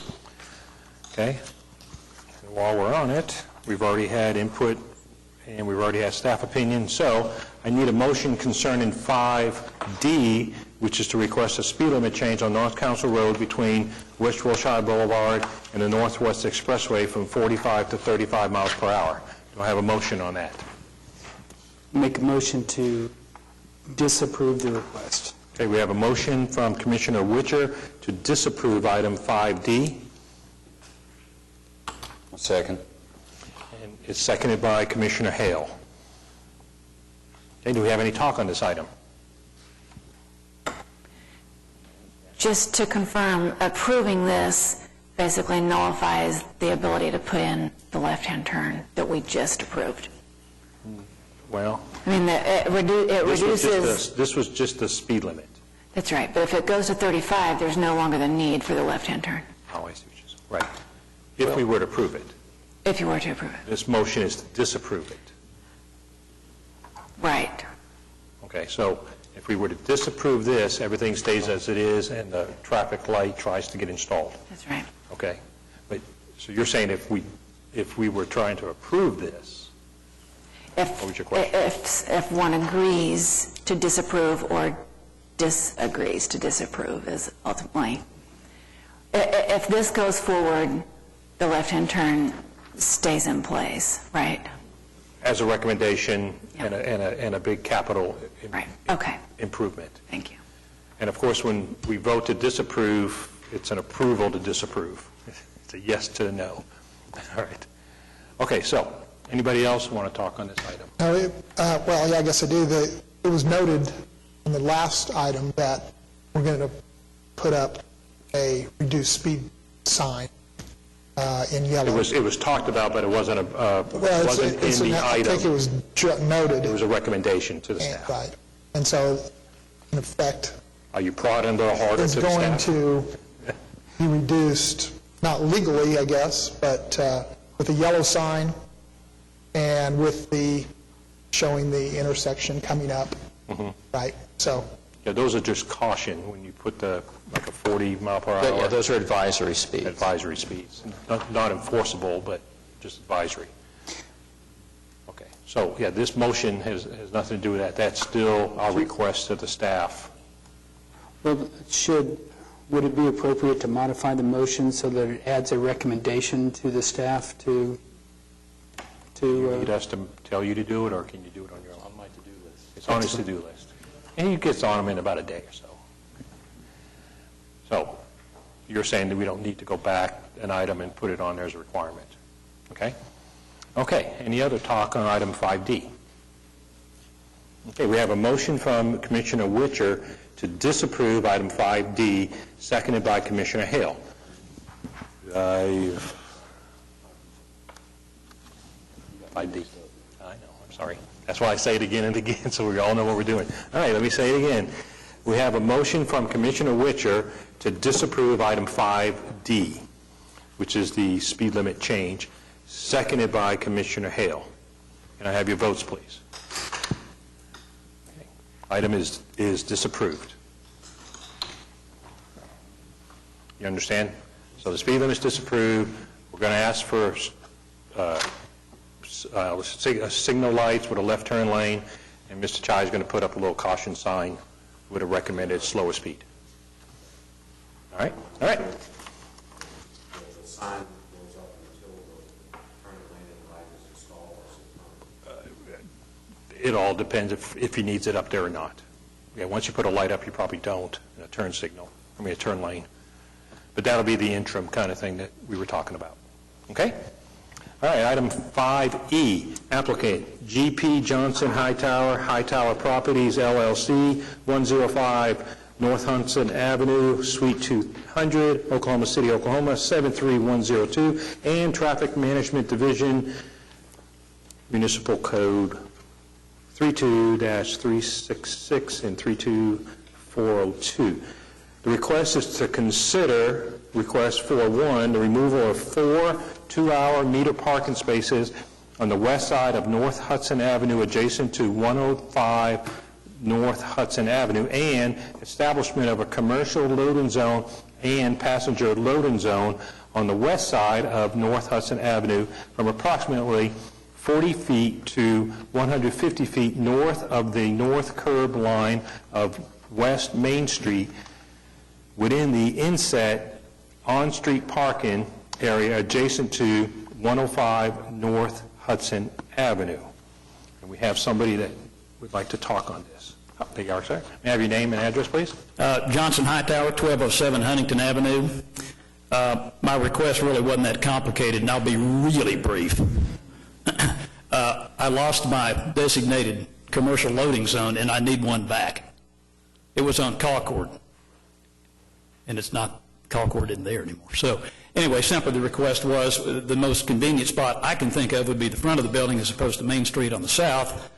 That way, Main Street continues to have designated parking meters. So my request is, I made to the Traffic Commission, is I really need it back because it's been a moving target. It's been everywhere the guys could park. Simple as that. Very good, sir. Thank you. May I have your staff? Okay, you've got a report in front of you. You'll notice that we partnered with him on this particular request because Mr. Hightower requested a commercial loading zone, but in the times when it's not being used for commercial purposes, this would be also a good and a convenient location for passenger loading purposes. I mean, it's all generally the same type of activity, which is, just a temporarily halting a vehicle so you can move things or people, on and off. So we would recommend approval of the request as submitted. Okay. Do I have a motion concerning 5E? Mr. Chairman, I move that we accept this recommendation. Okay, we have a motion from Commissioner Schuline to approve item 5E. Second. And we have a second from Commissioner Littlefield. Do we have any talk on this item? Okay, we have a motion from Commissioner Schuline to approve item 5E, seconded by Commissioner Littlefield. May I have your votes, please? Okay, my item's passed.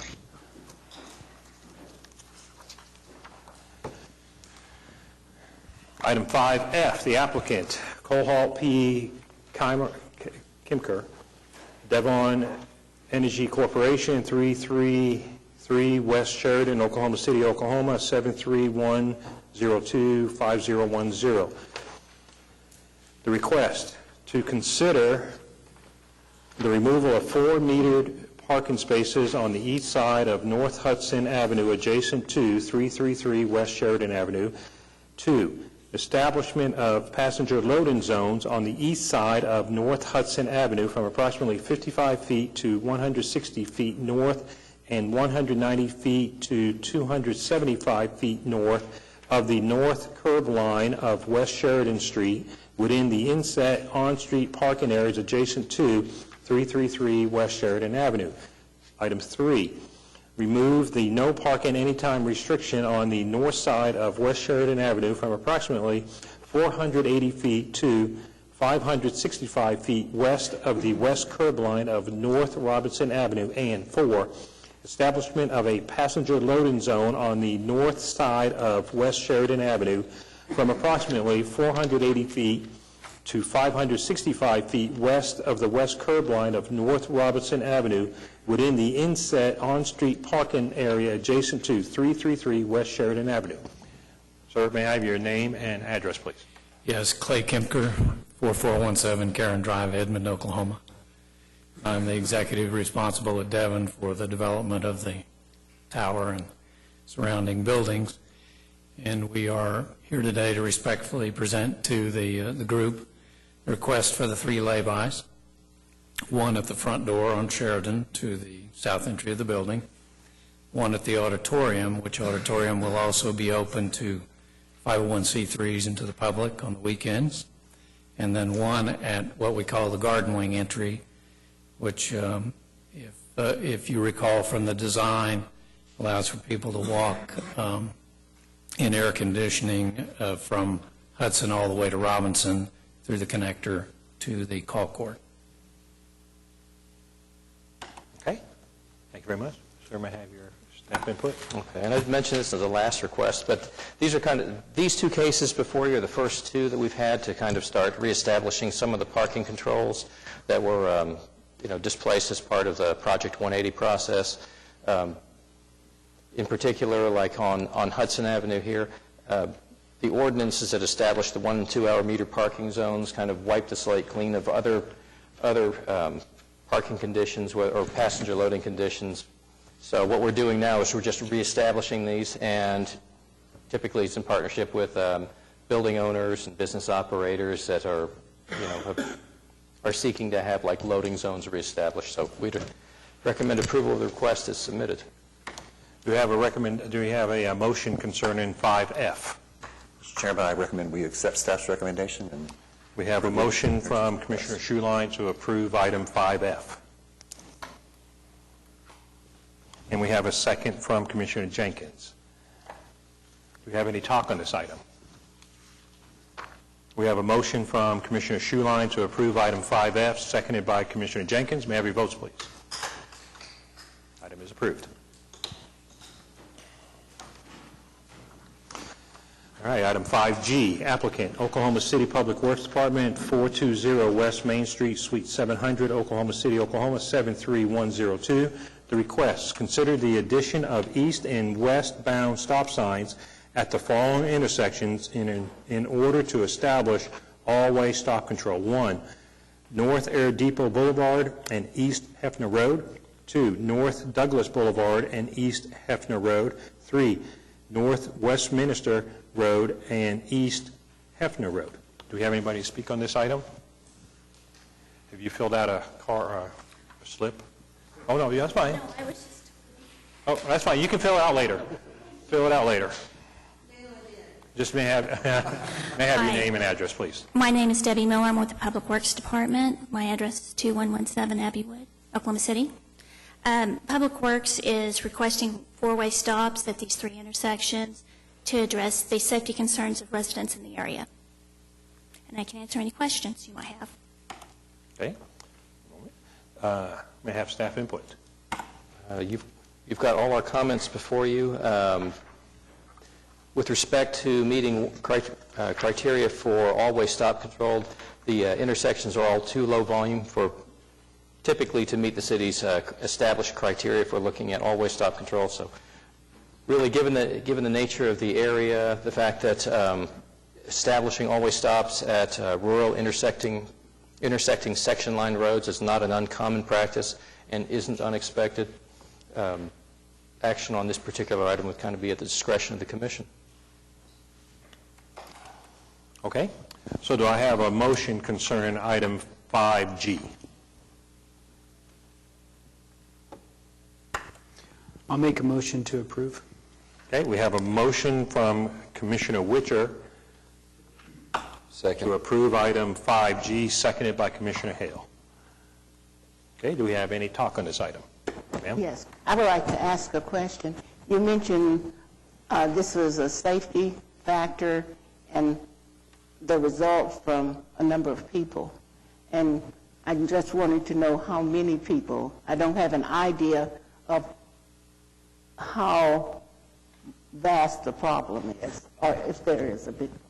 I can think of at least 5 people that I've talked to, and we get calls and comments, or the citizen council sends that over to us from the citizen calls. And I know of 5. I'm sure there are more. I can find out for you if you'd like me to. And I know the rural area, but I just wondered, if there were many, many people who were calling in, or if this was more in terms of setting up uniformity. It's to address the safety issues. There's also issues with the bicyclist out there.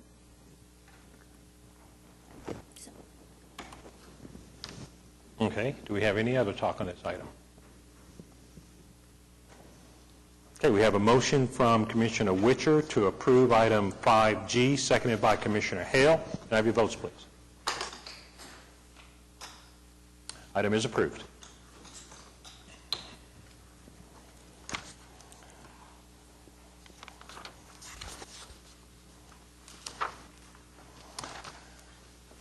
Item 6, comments from citizens. Anybody else want to talk?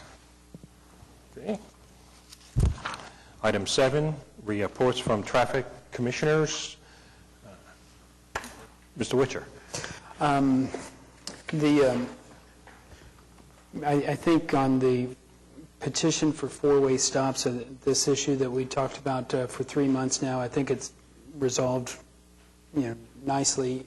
If we don't have a policy, though, on the petition canvas, where we have the two-way stop, to go ahead and canvas those directions also, like in the example case, canvas on 102nd Street both ways. I think we should, because it kind of changes the character of the intersection and how people will use it. So if we don't have that codified, I think we should. And I would notice when Mr. Washington was talking about, I wanted to comment on the obvious responsiveness of staff in the traffic department for things we don't even hear about, that you guys added the guardrails and took care of them on that, which is nice. And the last thing I want to report on is something that in Rob's ward, staff, I worked with staff to help St. Eugene School get some helpful changes to their signaling at Greystone and Hefner Road that will help the traffic flow when their school is going through pickup and drop-off, and I appreciate staff's help and diligent cooperation on that. Very good. Commissioner Littlefield. Interesting comment. Councilman Shadid called me up late last week and discussed with me an ordinance that was brought to City Council, I think by Councilman White, where there's apparently a situation throughout the city where curbside mailboxes in front of residents, the Postal Service will not deliver the mail if somebody parks in front of those mailboxes. And apparently Council attempted to address this at their last hearing, and it was denied. Councilman Shadid said, would I bring this up at traffic? And I'm happy to do it. And I'll let you know that I did call Beth Crayons with the Action Center. I had like one day, which would have been Friday before today, to educate myself a little bit on that. And she said that they do get some complaints of that sort, but nothing ridiculous, and no real trend in any particular neighborhood or any particular part of town. And her comment was that, in her view, this was a neighborhood issue. This is the type of thing where organized neighborhood associations should be able to address it, and just neighbor to neighbor should be able to address it. So I've shared that. And really don't have any other comment to make. Thank you. Okay. Commissioner Newton. No comments today. Okay. Commissioner Hale.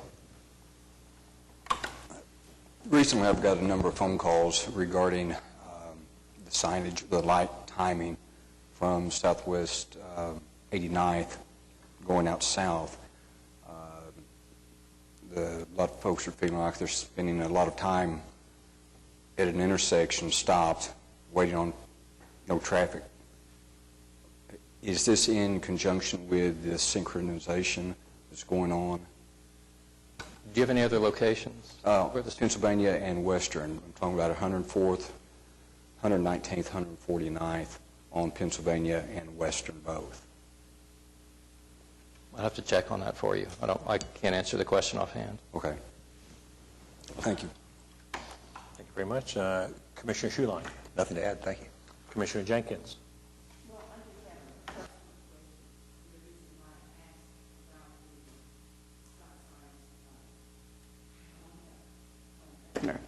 Was that I see us addressing issues differently.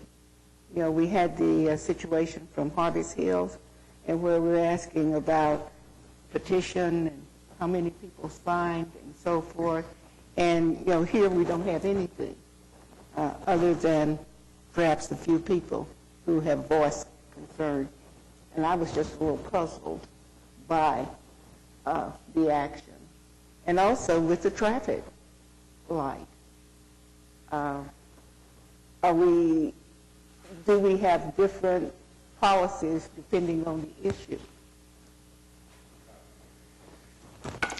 Well, now, we use, with respect to stop controls in neighborhood areas, the cities had established criteria that even since before I've been here, and that's what's been in use for years, and that's what dictates what kind of threshold volumes the commission should be looking at when considering requests for like always stop. So like if it's a three-legged intersection, you look at a total entering traffic volume of like 1,875 vehicles per day. You look at like 2,500 vehicles per day at a residential intersection that's got 4 approaches to it.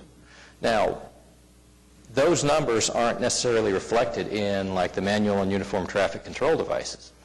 These are more local preference numbers. So if the commission wants to look at modification to the standards that it's been, or the numbers it's been using for considering things like this, it's always possible. And these particular policies, they don't address every situation.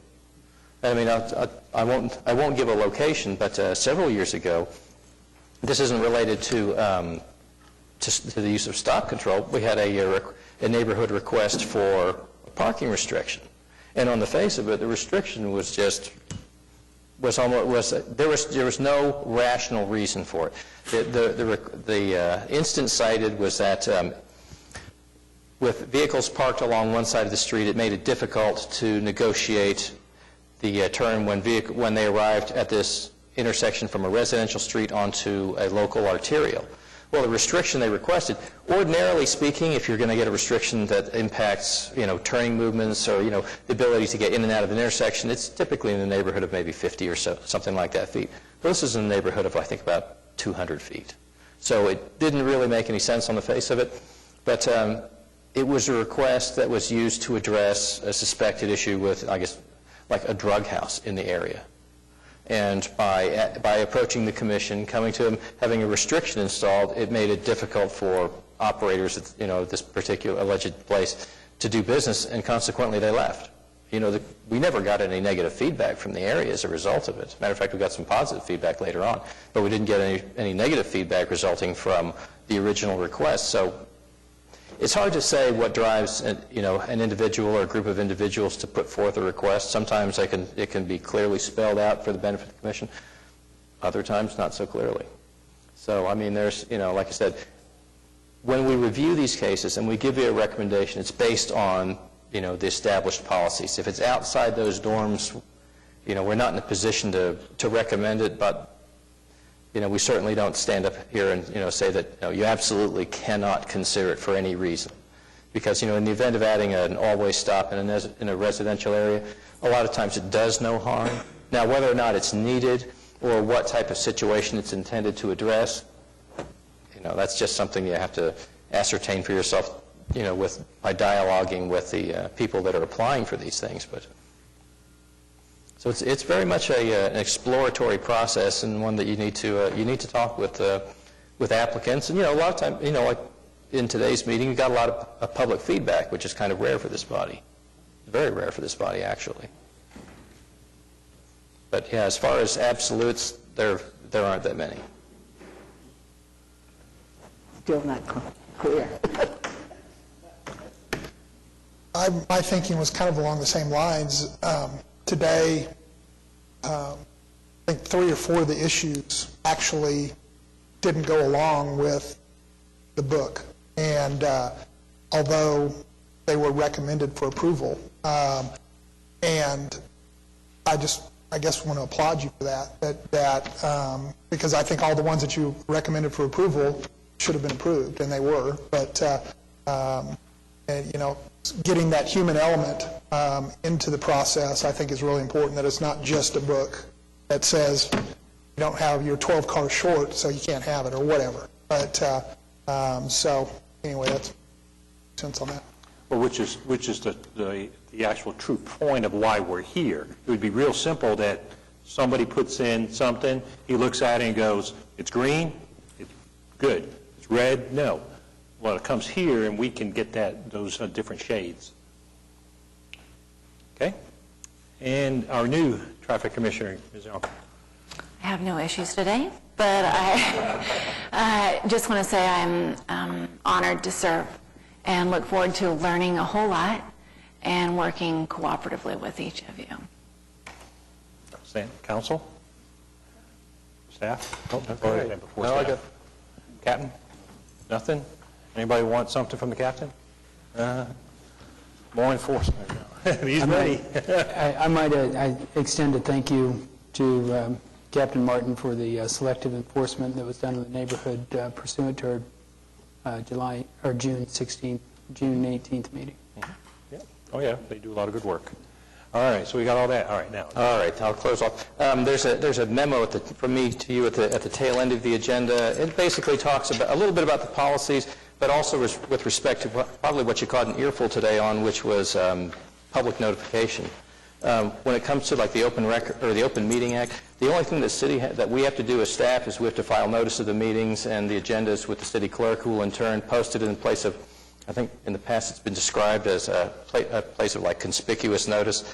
And state law was also changed to reflect that if a city or a government body had a website, that the agenda needed to be posted on the website. I mean, unlike the Planning Commission, we don't have to directly contact neighborhood areas or anything like that, giving them fair notice that, something's coming up for a hearing.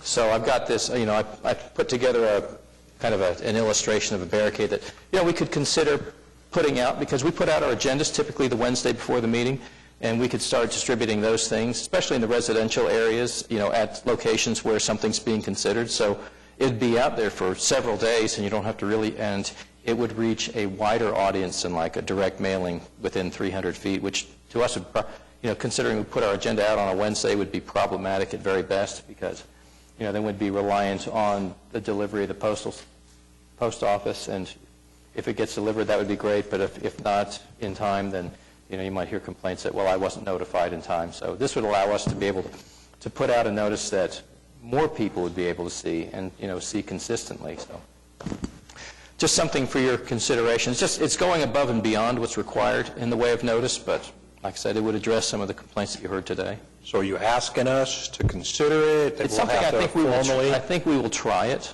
So you're just going to try it on your own? Yeah. Would you like our input? Yeah, Does it need to be a motion to talk about it, or can we just talk about it? Let's talk about it. Okay. So what you want to do is put these little 3-foot plastic signs at areas that would be the things that would be coming up on the next Monday's meeting, and just mention it to everybody, hey, everybody who drive past here, this is coming up for a talk. And I like that little, whatever that's called, the IPC code thing or whatever. QR code. What is it? QR. The QR code where they can take their smartphones and put it up there, and it will take them straight to the link. And will it go straight to the action item link or to the main agenda? It would be the same link that's sent out to you in advance to of the main agenda, just to that whole page. Right. And then you could click on whatever. So it won't go just to the PDF of that one issue. That sounds exciting. Where would the code be placed? On the sign itself? Yeah, if you look at the picture that's in there. That's scary. Well, yeah. People pull it up or driving by, getting their phone, trying to click. That's something you got to get up close to and get it right in the screen, I guess, don't you? I don't know. Could the sign have information like to go to okc.gov and it's on there? Yeah, it's on there. And grab that? Plus it has that little thing there that they, if they were walking by or something, they could put their smartphone to it. And one other thing, I don't know if it would fulfill the requirements of, the legal requirements of notification, but I believe that the Neighborhood Alliance lets neighborhood associations, informs neighborhood associations of planning and council hearings on things that affect their neighborhoods. Well, but I think what his issue is, a lot of times he doesn't finish an item and get it on the agenda till like last week, Monday or something, and the words go out, and then it gets posted officially Thursday on the government site. Yeah, there's not enough time to get the homeowners association to send out a newsletter to 400 houses. Well, now one thing we could do is if we had a good email address for Neighborhood Alliance, they could just be included in the in the broadcast email I send out. And that's easily done. This says for neighborhood areas only. So using today's examples, the Harvest Hills area would have gotten this notification, and the East Hefner Road stops would not have gotten this barricade Well, like I notification. said, right Is now, that- it's just a proposal, but, you know, we've got Right, I'm just trying to- start someplace. I think it's a beautiful idea, Okay. frankly. I'm just wondering if in more rural areas would, because I'd like to see it everywhere. I would think East Hefner, there would be benefit, not in just neighborhood areas. We're a little more spread out in the, farther northeast part of the city, but I think that would still be red. Okay, Mr. Try, anything else, sir? That's it. Okay, can I have a motion to adjourn? So moved. Yeah, we have a motion to adjourn from Commissioner Witcher, seconded by Commissioner Jenkins. May I have your votes, please? All right, and we're out of here. I saw it come on for a second there. All right, thank you, everybody, for working hard today. That was a good...